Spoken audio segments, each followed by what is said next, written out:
Hi, this is Angela Cox, and today we are going to take a look at how to sew together the two parts of our bear. Now, we've been working on our bear, and we already cut out our bear, and we've already sewed on the eyes. So now we're ready to sew this thing together.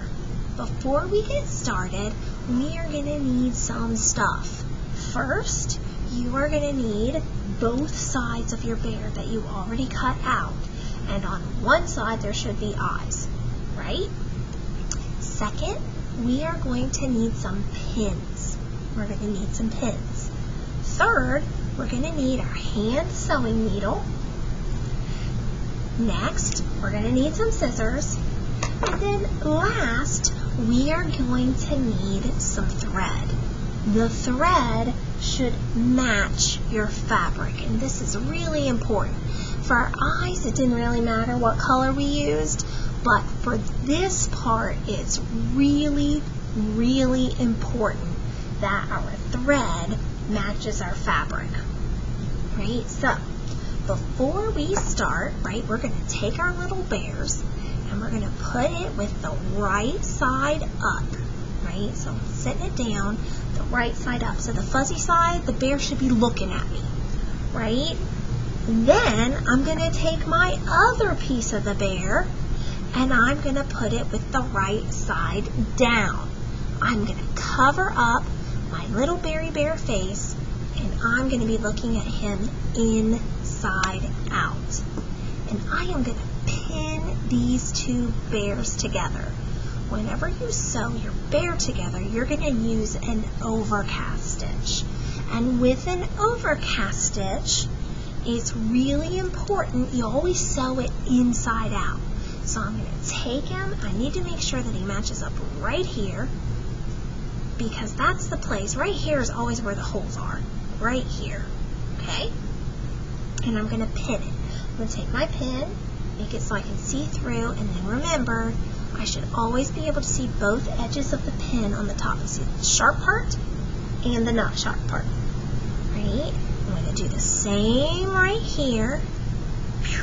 Poke him through. You should see my pin right here.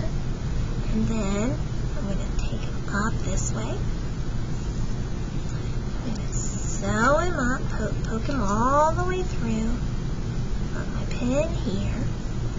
And this pinning step is really important because when you sew, sometimes the fabric likes to move on you. And if it moves and you can't see, I'll put my needle over here, don't want to lose that.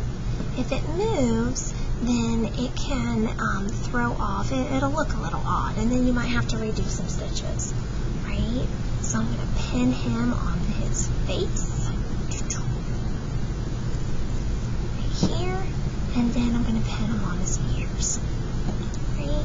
And these pins serve one purpose.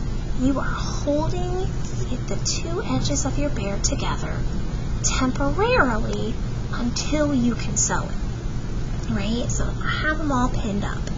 Now, when I go to sew my bear, right, I'm going to need my thread and needle, and one more time, when I thread my needle, it's really, really important that the thread matches the color, because overcast stitches can sometimes show through, but not much. So if the color matches, you will not even be able to see him, right? So I have my needle right here, I'm threading it, and I'm going to tie my ugly knot at the end, right? So, here I am, and I want to start on one of the sides of the leg. With an overcast stitch, we sew inside out, but then we're going to flip it right side out. And when we flip it right side out, we need a hole. And that hole should always be on the straightest part of the animal or the sewing project, right? These outer legs are the straightest part. So I am going to sew right here. I'm going to start sewing right here. And remember, the overcast stitch, I poke it through both layers of the fabric, just like this. Let's see if I can zoom in a little bit. There we go. So here's my needle. I'm going to poke it through both layers of the fabric until it hits my ugly knot. And then I'm going to come around this way, and right next to my ugly knot, I'm going to poke it through again, just like that, right? And it's going to sew over the end. Poke it straight through, and pull it tight. Poke it straight through, and pull it tight. Poke it straight through, and pull it tight. Poke it straight through, and make sure you get it through both layers of the fabric, right? If you just sew around the edge of one, you're not really sewing anything together.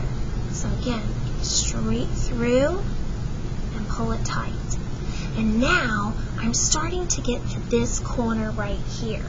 The corners are the places where the holes are easiest to get, right? So when I get to these corners, I really, really, really want to make sure that I'm getting it through both layers of the fabric, right? So again, I'm going to pull it through and pull it tight.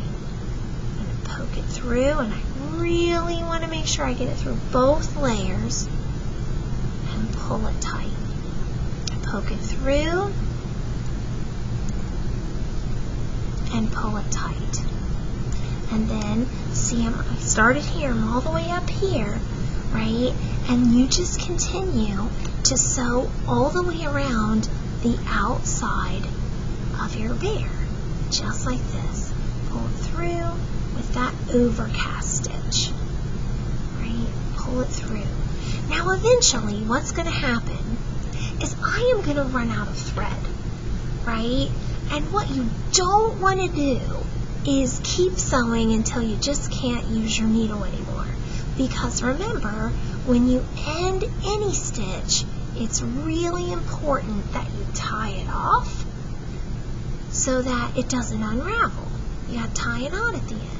So you can kind of see how much thread I have left. See about how much thread I have left? I have about 1 finger's worth. So when you have about 1 finger's worth of thread left, you are ready to tie it off. And to tie it off, you go make just a regular old overcast stitch, but do you see this loop right here? You're going to go through that loop. How many times? Always, always, always 3 times. 1, 2, and then 1 more time to make it 3 times, right? And you can see it's getting tight here on my end, right? So now I can cut this off. And then I need to keep sewing because I've only sewed this much of my bear, right? So, but I need more thread. So I'm going to have to take my thread and I'm going to have to start sewing again, right? And I want to make sure. Now, a lot of times students are like, well, I hate rethreading my needle. I'm just going to make a super duper long thread, and then I won't have to keep doing that. The problem with making a super duper long thread is that if you get much longer than your elbow, then what starts to happen is the thread starts to get tangled, right? And that's frustrating when you're in the middle of sewing and your thread is getting tangled, right? So always keep it about from the length from your hand, if you're holding the needle in your hand, to about your elbow. Maybe a little bit longer, but not much, right? You want enough so that, let's zoom out a little bit, right? You want enough so that when you pull it, when you're sewing and you pull it, that it pulls tight, okay? So now I'm going to zoom back in again here, and look, see where I stopped sewing? I stopped sewing right here.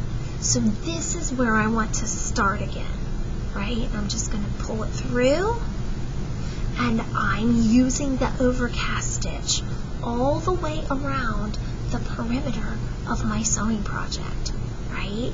And make sure the closer you put these stitches together and the tighter you pull them, the better they're going to hold, right? And you want bear to last for a really long time, right? So take them and pull them together, right? Pull them tight. And make sure you get through both layers of the fabric. So pull them tight. Make sure you get through both layers of the fabric, right? And you continue to do this all the way around the edge of your bear. Now, I keep sewing and keep sewing and keep sewing all the way around the edge of my bear. But remember, it's really, really important for me to remember to leave a hole right here, right? And I never want my hole to be longer than my finger, because the overcast stitch is a ton stronger than the slip stitch or the ladder stitch that you're going to use to sew it up. So what I like to do is I like to put something down here to remind me to stop sewing, right? And sometimes I even take a little tiny piece of paper. Remember, I had that paper from earlier from when I cut my pattern, and I sometimes like to put an S right here to remind me to stop sewing right here. That way I don't forget, because if you sew it all the way up, you can't flip it inside out. So see how I put my little S there, right? That way it will remind me to stop. And that's exactly what I'm going to do. I'm going to sew all the way around the edge of this with an overcast stitch, being really, really careful to make sure that I sew the corners, because the corners are the part of your sewing project that truly are like, this is where it's most likely to have a hole, right? And that's it. So overcast stitch all the way around. Don't forget to stop, because you got to leave yourself a little hole so that you can turn it inside out and stuff it.